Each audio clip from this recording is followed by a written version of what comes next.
근데 너무 귀하고 정말 은혜가 넘치고, 그저 어떤 그 기관의 헌신 예배보다도 참 뜨겁고 하나님의 은혜가 넘치는 그러한 헌신 예배가 되는 줄 믿습니다. 강사만 좋으면 되는데 강사 맨날 쓰는 목사가 또 해서, 원래 좋은 목사님을 이렇게 모시려고 했었는데 또 이렇게 기회가 안 돼서 또 제가 쓰게 됐습니다. 아무쪼록 오늘 말씀 헌신자의 바른 자세라고 하는 말씀을 함께 은혜를 나누도록 하겠습니다. 어떤 두 남자들이 이렇게 이야기하는 이야기가 이렇게 나와 있는 것들을 제가 봤습니다. 근데 한 남자가 이런 이야기를 합니다.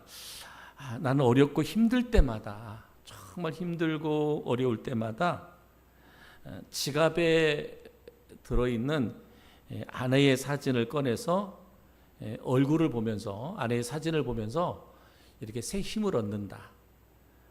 그리고 다시 용기를 내서 이렇게 다시 시작한다.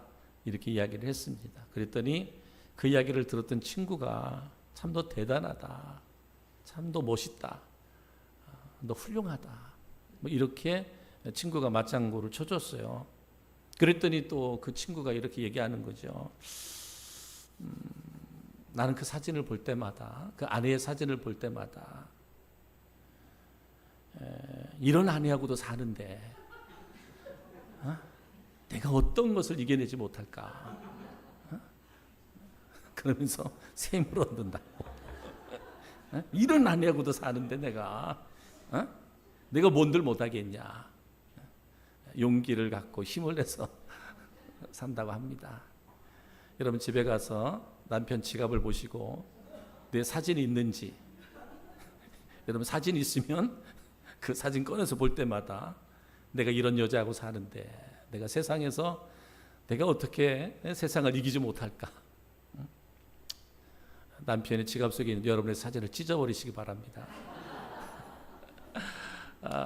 뭐 우스갯 얘기잖아요. 우스갯 얘기인데, 근데 여러분 진정 우리 그리스도인들이 늘 우리가 힘들고 어려울 때마다, 지칠 때마다 우리가 꺼내봐야 할 사진은 바로 예수 그리스도의 십자가의 그 예수 그리스도를 우리가 바라보면서 주님이 나 때문에 당한 고난과 고통을 생각해 보면 우리가 이 땅에서 당하는 그런 힘들고 어려운 일들, 그죠?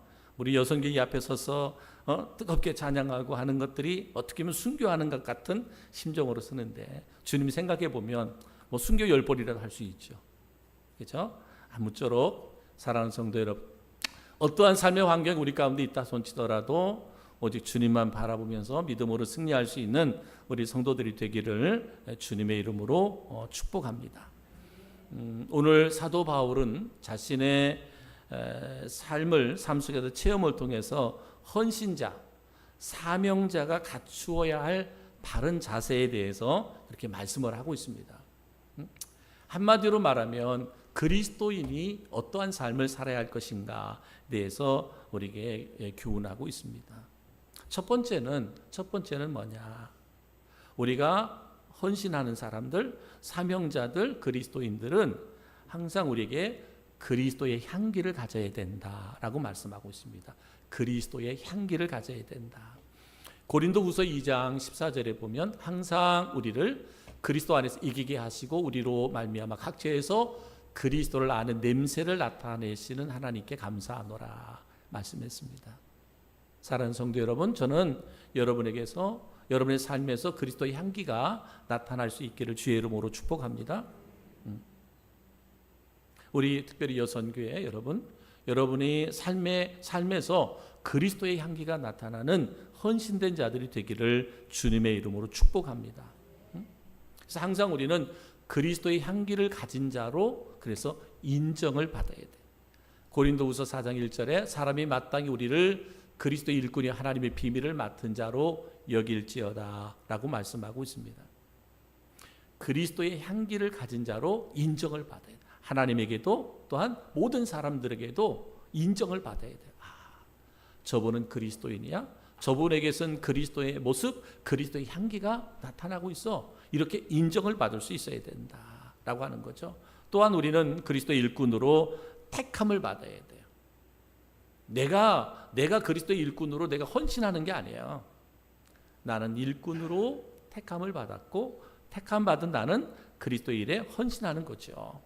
그래서 에베소서 13장 7절에 보면 이 복음을 위하여 그의 능력이 역사하시는 대로 내게 주신 하나님의 은혜의 선물을 따라 내가 일꾼이 되었노라. 하나님께서 나를 일꾼 삼아 주신 것은 뭐예요? 하나님이 선물 주신 거예요. 선물 주신 것. 내가 여러분 헌신할 수 있다라는 것, 이거는 하나님의 선물입니다. 내 나이가 이제 몇인데 앞에서 마이크 잡고 해야 돼? 여러분이 그렇게 할 수 있다라는 게 은혜입니다. 은혜잖아요. 축복이잖아요. 그러니까 여러분, 우리가 주의 일을 행할 때 그 어떤 것이든 그것은 하나님이 나를 택하셔서 일꾼으로 삼았다, 일꾼으로 세워주셨다라고 하는 확신을 가져야 돼. 그래야만 우리의 행해질 모든 것들이 정말 기쁘고 감사하게 된다. 요한복음 15장 16절로 17절에 보면 이렇게 말씀합니다. 너희가 나를 택한 것이 아니요 내가 너희를 택하여 세웠나니 이는 너희로 가서 열매를 맺게 하고 또 너희 열매가 항상 있게 하여 내 이름으로 아버지께 무엇을 구하든지 다 받게 하려 함이라. 내가 이것을 너희에게 명하면 너희로 서로 사랑하게 하려 함이라 라고 말씀하고 있습니다.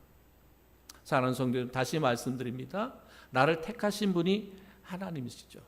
그죠? 나를 일꾼으로 부르신 분도 누구다? 하나님이에요. 어떻게 하다 보니까 내가 예수 믿게 되고 일꾼 된 거 아니에요. 하나님이 택하셨어요. 하나님이 부르셨어요. 그리고 나를 일꾼으로 삼아 주셨습니다. 항상 여러분, 하나님의 일꾼은 이런 태도와 자세를 가져야 돼요. 하나님이 나를 부르셨다. 하나님이 나를 택하셨다. 내게 이 일을 맡겨주셨다 라고 하는 거예요. 확신을 가져야 돼요. 다시 말하지만 우리 오늘 이 여선교회가 이 자리에 서서 주님을 찬양할 수 있는 거 얼마나 큰 은혜고 축복이냐 말이에요. 우리가 할 수 있을 때 말처럼 정말 우리가 주의 일을 행할 때 이 순교자의 심정을 가지고 해야 돼요. 왜? 하나님 나에게 일을 맡겨주셨잖아요. 이제는 여러분 다음에 또 헌신 예배 때 이렇게 하자 그러면 그죠? 그렇게 못한다고 할 사람도 있을 수 있어요. 그런데 여러분 그렇지 않아요. 하나님이 나를 쓰시고자 할 때, 하나님이 나를 부르셔서 쓰시고자 할 때 아멘 할 수 있어야 돼요. 그게 은혜고 그게 축복입니다. 또한 우리는 예수님의 사랑을 본받아서 행하는 자가 되어야 된다. 행하는 자가 되어야 된다라고 말합니다. 요한복음 13장 34절에 보니까 새 계명을 너희에게 주노니 서로 사랑하라. 내가 너희를 사랑한 것 같이 너희도 서로 사랑하라. 우리는 그리스도의 사랑을 본받아서 행하는 자가 되어야 돼.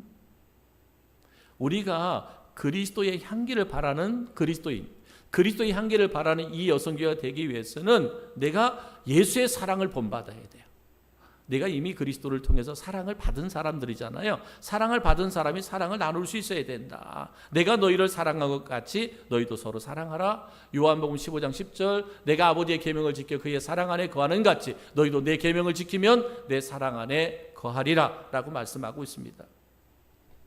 요한일서 3장 16절 그가 우리를 위하여 목숨을 버렸으니 우리가 이로써 사랑을 알고 우리도 형제를 위하여 목숨을 버리는 것이 마땅하니라. 요한일서 4장 21절 우리가 이 계명을 주께 받았나니 하나님을 사랑하는 자는 또한 그의 형제를 사랑할지니라 라고 말하고 있습니다. 오늘 헌신 예배를 드리는 우리 이 여선교회 여러분 한 사람 한 사람이 그리스도의 향기가 되기를 주님의 이름으로 축복합니다. 왜냐하면 우리는 하나님의 은혜를 입은 자예요. 하나님의 사랑을 입은 자예요. 하나님의 축복을 받은 자예요. 그렇다면 그 사랑과 은혜를 받았으니 이제는 그 사랑을 나눌 수 있는, 향기를 나눌 수 있는 우리 그리스도인들, 우리 이 여선교회가 되기를 주님의 이름으로 축복합니다.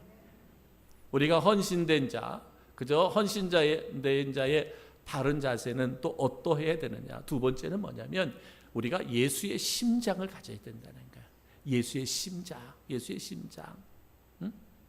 빌립보서 1장 8절에 말합니다. 내가 예수 그리스도의 심장으로 너희 무리를 얼마나 사모하는지 하나님이 내 증인이시니라 그랬어요. 사도 바울이 영혼들을 사랑할 때 내가 예수의 심장으로 사랑한다. 예수의 마음으로 사랑한다. 그러니까 우리는 뭐예요? 예수의 마음을 본받아야 돼. 그죠? 예수의 마음을 본받아야 돼요. 빌립보서 2장 6절에 보면 이렇게 말하는 그는 근본 하나님의 본체시나 하나님과 동등됨을 취할 것으로 여기지 아니하시고 그랬습니다. 예수님은 근본 하나님과 본체다. 하나님과 하나라는 거잖아요. 그런데 하나님과 동등됨을 취하지 않았어요. 나도 하나님인데 왜 내가 육신의 몸을 입고 이 땅에 가야 돼? 그리고 이 땅에 가서 내가 왜 그 고난과 고통을 겪으면서 십자가에 죽어야 돼? 난 그렇게 못해. 만약에 성부 하나님하고 성자 예수님이 둘이 하나님과 본체시니까 둘이 갈등을 하면서 싸웠다고 생각해 보세요. 응?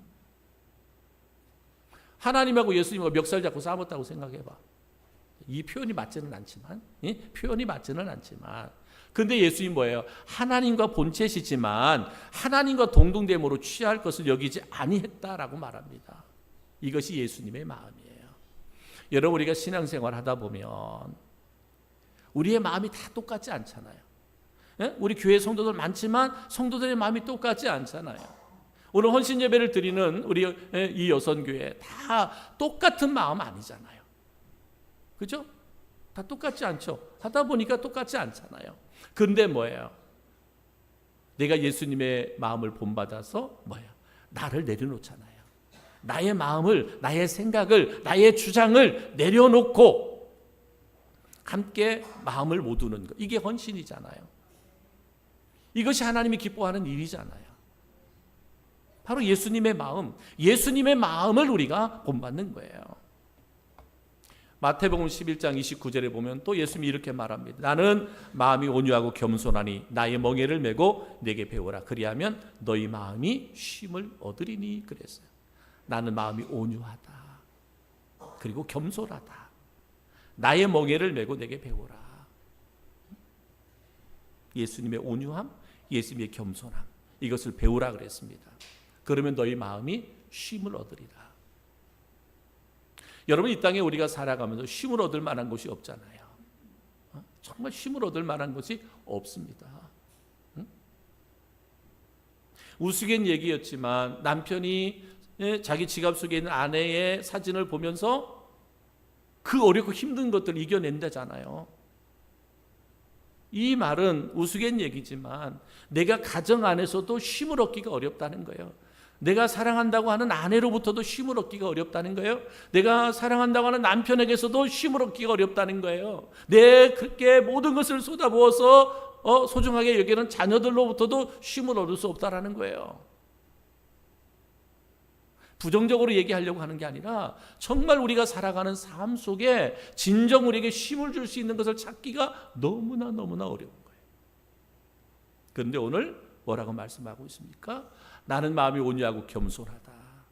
그러니까 우리가 나의 멍에를 메고 내게 배우라. 그리하면 너희 마음이 쉼을 얻으리라. 진정한 쉼은 누구에게서 오느냐? 예수 그리스도에게서 온다는 거예요. 예수 그리스도, 그래, 그리스도가 우리에게 쉼을 줘. 여러분, 구호로 외치는 게 아니라 그분을 닮아야 돼요. 그분을 닮아가야 된다. 요한복음 6장 38절에 내가 하늘에서 내려온 것은 내 뜻을 행하려 함이 아니요 나를 보내신 이의 뜻을 행하려 함이라라고 말씀하고 있습니다. 분명한 예수 그리스도는 하나님과 본체이시지만 내가 하늘에서 육신의 몸을 입고 이 땅에 온 것은 내 뜻을 이루려고 하는 것이 아니라 나를 보내신 이의 뜻을 행하려 함이라. 이게 예수님의 마음이에요. 여러분 생각해 보세요. 분명히 말하잖아요. 하나님과 예수님은 본체란 말이에요. 그런데 자신은 메시아로 구원자로 이 땅에 그 사명을 감당하기 위해서 왔단 말이에요. 그런데 뭐라는 거예요? 내 뜻을 행하려 함이 아니요 나를 보내신 이 아버지의 뜻을 행하려 함이라. 이것이 예수님의 온유함이고 겸손함이라. 오늘 우리가 그리스도로 살아갈 때 우리의 이런 태도와 자세가 절대적으로 필요합니다. 내가 죽어져야 되고 내가 포기되어져야 진정한 헌신자가 되고 진정한 사명자가 될 수 있습니다. 예수님이 철저하게 하나님의 뜻을 따라 순종하셨던 것처럼 어쩌면 이것이 바로 헌신이죠. 헌신이죠. 여러분, 헌신이 무엇일까? 여러분들 여기 이 여순교에 나와서 연습 열심히 하고 찬양하고 뜨겁게 기도하고, 야, 나중에 우리가 잘했어. 큰 실수 없이 잘했어. 여러분, 이것이 헌신일까요? 헌신일 수는 있어요. 근데 진정한 헌신은 뭐예요? 우리가 예배를 드리면서 하나님의 뜻이 무엇인지 그 뜻을 바르게 분별하고 순종하며 살아가는 것, 이것이 바로 헌신인 거예요. 여러분, 찬양하다 틀리면 어때요? 기도하다 좀 실수하면 어때요? 특성하다 좀 실수하면 어때요? 나중에 이제 장구도 치는데, 응? 장구 치다 실수하면 어때요? 그렇잖아요. 실수하면 어때요? 그건 그렇게 사실은 중요하지 않아. 이것을 준비하면서 우리 마음이 훈련되고 연단되어지는 것이고, 그러면서 중요한 것은 뭐냐면 오늘 나를 향한 하나님의 뜻이 무엇인지 그것을 분별하고 순종하는 것, 이것이 바로 헌신이에요. 그러니까 예수님은 나의 뜻이 아니라 아버지 나를 보내신 이의 뜻을 행하려 함이라, 하나님의 뜻을 따라 순종하는 것, 이것이 보다 헌신이다. 오늘 이 여선교회 여러분, 저는 여러분들이 여러분의 삶에서 하나님의 뜻이 무엇인지를 늘 분별할 수 있기를 바라고요. 그리고 그 뜻대로 순종하기 위해서 우리가 몸부림쳐야 돼. 더 기도해야 돼. 야, 헌신 예배 끝났다. 야, 우리 끝났으니까 한번 모여서 한번 식사 좀 하자. 우리 한번 차 한 잔 마시면서 우리 헌신 예배 이렇게 잘했다. 혹시라도 여러분 식사 계획 있고 커피 마실 계획 있다면 있을 수 있어요. 필요하면 저한테 얘기하세요. 교회 카드. 근데 그게 중요하지 않아. 그죠? 그게 중요하지 않아요. 중요한 것은 보다 하나님의 뜻이 뭔지를, 우리 여선교를 향하여 정말 우리 시대 때, 여러분의 시대, 참 아직은 제가 여러분 시대까지 조금 몇 년 못 미치지만 비슷하잖아요. 그죠? 비슷합니다. 근데 여러분 기억하십시오. 우리의 소망이 어디에 있어요? 주님께 있어요. 하나님께 있어요. 그러니까 큰 삶을 살아가면서 하나님의 뜻을 무엇인지를 분별하세요. 우리가 가정과 가족들을 위해서 여러분 기도해야 되잖아요. 기도해야 되지만 가장 중요한 것은 뭐냐? 여러분이 영적으로 바로 서는 거예요. 내가 바로 서는 거예요. 남편도 중요하고 자식도 중요하고 다 중요하잖아요. 근데 어느 날 생각해보면 다 중요하지 않잖아. 나만 속색이고, 지금의 나를 만들어 놓은 것들이잖아, 다. 그죠? 막 속상할 때가 많잖아. 그러니까 나를 힘들게 하고 속상하게 하는 그것들 생각하지 말고 나만 생각해, 나만. 여러분, 내가 바로 서서 내가 행복하면, 그죠? 내가 행복하면 그들도 긍휼히 여겨지는 거야. 불쌍히 여겨지는 거지. 그러다 보니까 남편을 위해서나 자녀를 위해서나 가족들을 위해서나 우리가 기도하게 되는 거예요. 근데 내 영혼이 메말라져 있어요. 내 삶이 지쳐 있어요. 나 하나도 견뎌내지 못해. 영적으로. 그러면 뭐예요? 그들을 위해서 그들의 영혼을 불쌍히 여겨지지가 않아. 그냥 참 왼수같이만 느껴지지. 내가 내 영혼이 살아야, 내 영혼이 건강해야 가정을 위해서도 가족들을 위해서도 또 뭐예요? 교회에서도 내게 주어진 삶을 살아가는 거죠. 헌신된 자의 삶을 살아가는 거예요. 응? 우리 안에 예수의 영을 가져야 됩니다. 우리 안에 예수의 영. 로마서 8장 9절에 보면 만일 너희 속에 하나님의 영이 거하시면 너희가 육신에 있지 아니하고 영에 있나니 누구든지 그리스도의 영이 없으면 그리스도의 사람이 아니라 그랬어요. 오늘 헌신 예배 드리는 우리 이 여성교회 여러분 안에 하나님의 영으로 충만해 있어야 됩니다. 하나님의 영. 막 그렇죠. 그리스도의 영이 없으면 그리스도의 사람이 아니다. 내가 그리스도라면 내 안에 그리스도의 영으로 충만해 있어야 됩니다. 요한복음 6장 33절 살리는 것은 영이니 육은 무익하니라. 너에게 이른 말은 영이요 생명이니라. 내 안에 있는 영은 나를 살리는 영이라 그랬어요. 영. 하나님의 영이 내 안에 충만할 때만 내가 살아날 수 있어요. 내가 살 수 있습니다. 다시 말하지만 여러분, 내가 살아야, 내 영이 살아야 내 가족이든 내 형제든 내 이웃이든 그들을 긍휼히 여기게 돼 있어요. 근데 내 영혼이 메말라 있고 내 영혼이 잠들어 있어요. 근데 내 영이 잠들고 내 영혼이 병들어 있는데 누가 생각나요? 가족들?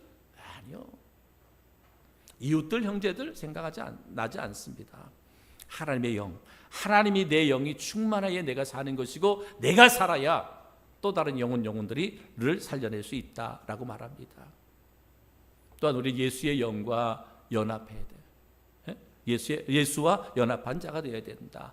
로마서 6장 5절에 만일 우리가 그의 죽으심과 같은 모양으로 연합한 자가 되었으면 또한 그의 부활과 같은 모양으로 연합한 자도 되리라 라고 말씀하고 있습니다.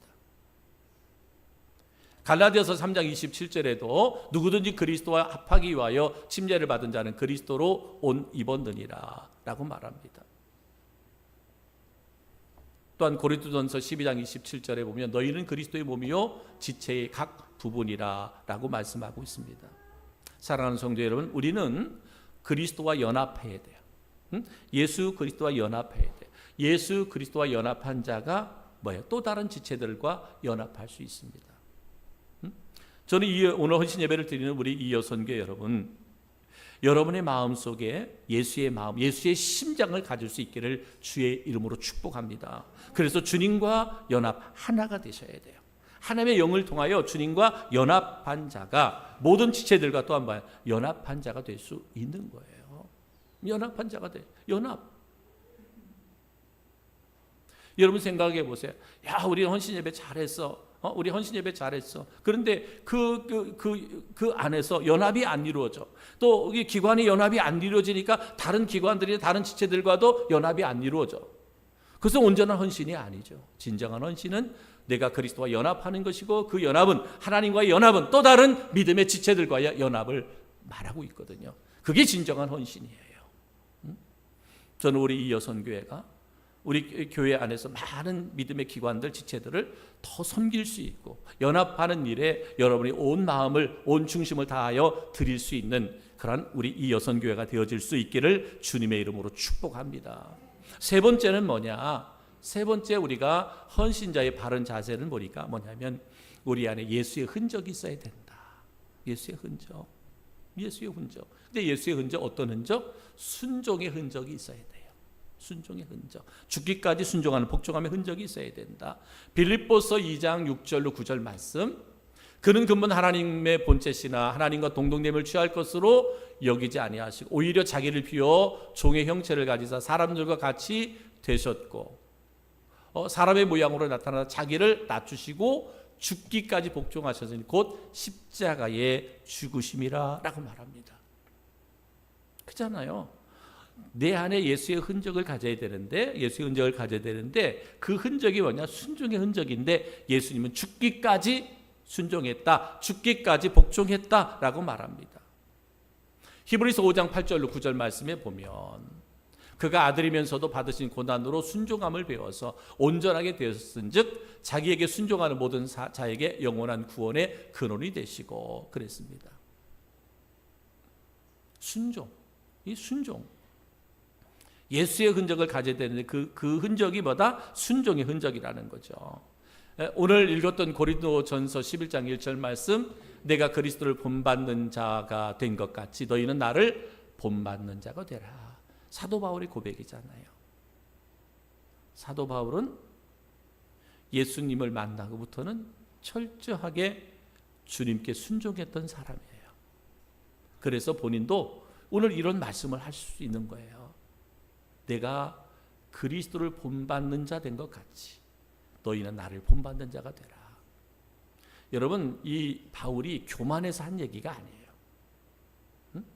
야, 나 예수님 본받았어. 너희도 나 따라서 본받아. 이런 게 아니라 분명 우리가 보면 바울은 예수님의 뜻을 쫓기 위해서 몸부림쳤던 사람인 거 분명합니다. 근데 그가 교만해서 목에 힘주고 너희들 나 본받는 자가 돼 이런 얘기가 아닙니다.